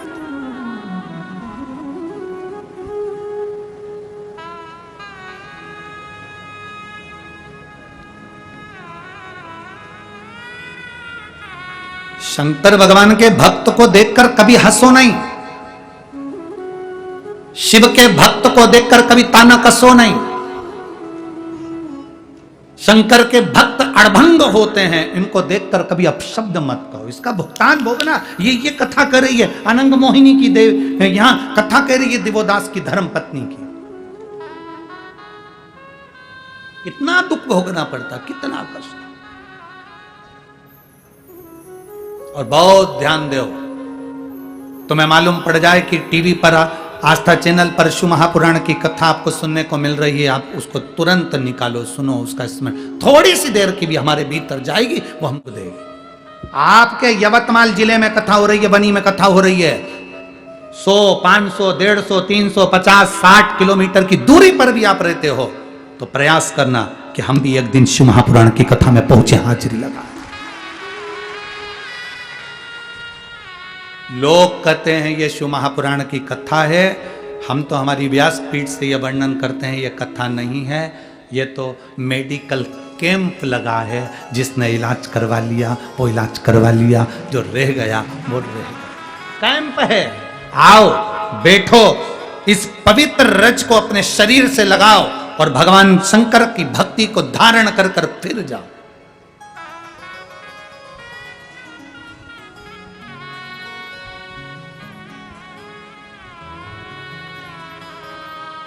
भगवान की अविरल भक्ति को धारण करो, अविरल भक्ति।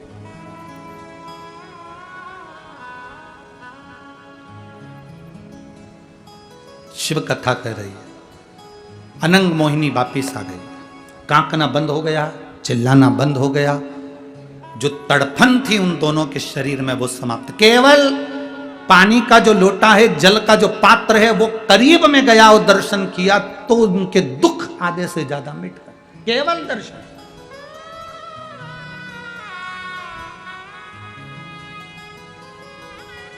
श्री शिवाय नमस्तुभ्यं,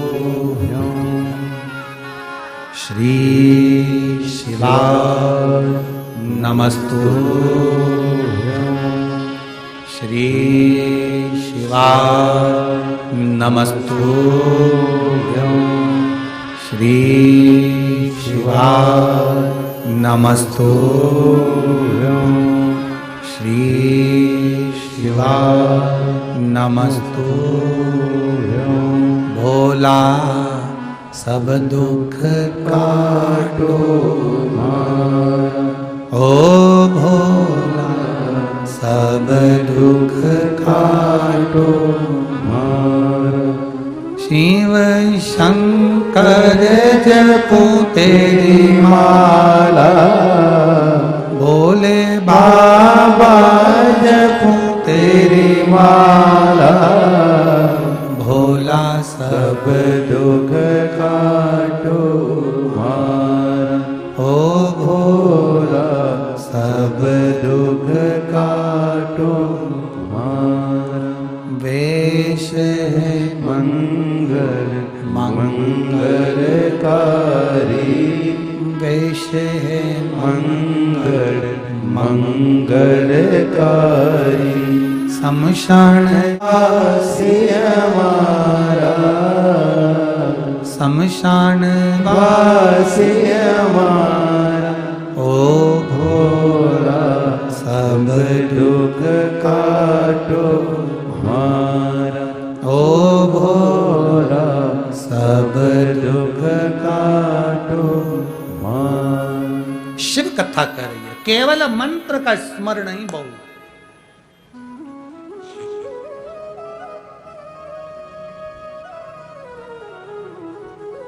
लोग कहते हैं गुरुजी बहुत दुखी हैं, बहुत समस्या, बहुत दुख भारी है।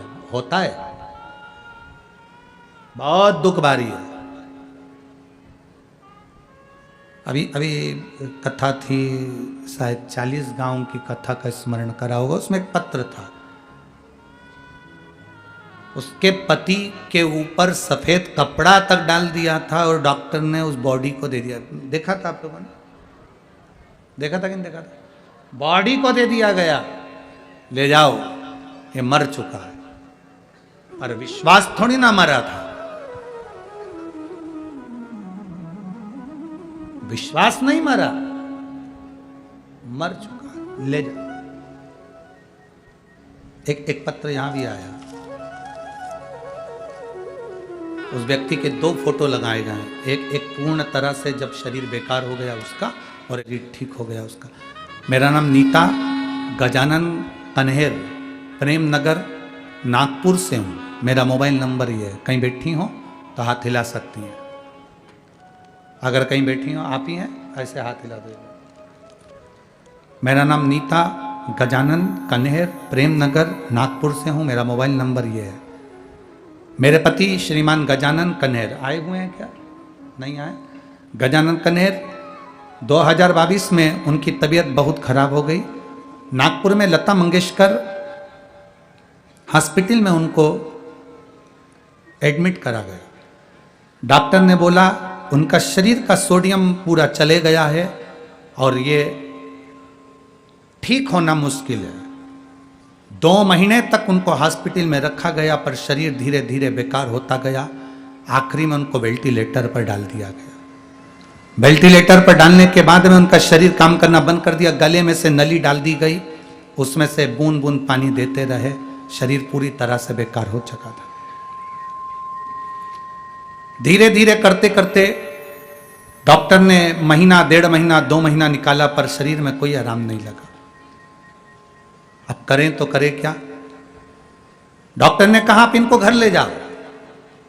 गुरुजी हमने फोटो लगाया है, जैसा हम उनको घर में लेकर आए थे, उनके गले में नली लगी हुई थी। वेंटिलेटर से उनको भेज दिया गया था। एक बॉडी की तरह उनका शरीर था, ना उठ पाते थे, ना हिल पाते थे, ना जानते, ना देख पाते थे। केवल दवाई देना थी तो गले की नली में से दे दी जाती थी। डॉक्टर के हिसाब से उनका बचना मुश्किल था।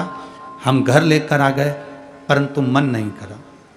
फिर वापिस हम नागपुर के केयर सेंटर में उनको लेकर गए। केयर सेंटर में फिर उनका इलाज चालू हुआ, पर उनको आराम नहीं लगा। हॉस्पिटल की ही नर्स ने कह दिया कि एक काम करो, दवाई तो देती हो ना। फिर वापिस हम नागपुर के केयर सेंटर में उनको लेकर गए। केयर सेंटर में फिर उनका इलाज चालू हुआ पर उनको आराम नहीं लगा। हॉस्पिटल की ही नर्स ने कह दिया कि एक काम करो, दवाई तो देती हो ना, शंकर जी को लोटा भर के जल चढ़ाओ और श्री शिवाय नमस्तुभ्यम का जाप कर कर वो जल इनकी नली में 2-2 बूंद देना प्रारंभ करो। कुंदकेश्वर का नाम लो। सिस्टर के कहने पर हम पहली बार शंकर जी के मंदिर में जल चढ़ाकर जल लाए और वो दवाई के साथ उनको नली से देना प्रारंभ करा और 20 दिन के बाद उन्होंने आंखें खोली और बाबा की कृपा से उनके शरीर ने काम करना प्रारंभ करा। गुरुदेव बाबा बाबा है। मैं 2 फोटो लगा रही हूं, एक फोटो में मेरे पति की दशा और दूसरे फोटो में मेरे पति ठीक हुए, उसका फोटो लगा रही हूं। अब ठीक है बाबू, दोनों हाथ हिला दो एक बार। श्री शिवाय नमस्तुभ्यम। शिव तत्व शंभु शंकर ओघड़ी शिव है बेटी, वो ओघड़दानी है, त्रिकालदर्शी। सारी समस्या का हल बेटी, बेटी। शिव कृपा इसी को कहते। आप आए हो शिव महापुराण की कथा को सुनने के लिए, ना जाने कौन से भाग्य होंगे ये बनी वालों के जो ये कथा यहां पहुंच गई। अब किस्मत आपकी है कि आप कथा के पंडाल तक पहुंचते हो, नहीं पहुंचते हो। ये आपका भाग्य, आपकी किस्मत।